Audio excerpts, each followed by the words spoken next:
I hope every one of us is taking good care of ourselves. All of us are trying to take all necessary precautions to prevent ourselves from catching the coronavirus. But have you ever wondered if you're doing something that is wrong?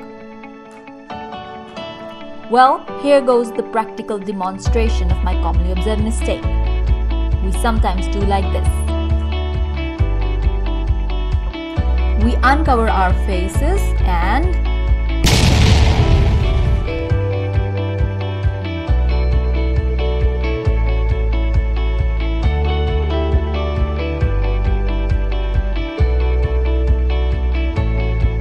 please don't touch or rub your eyes or face with your unwashed hands.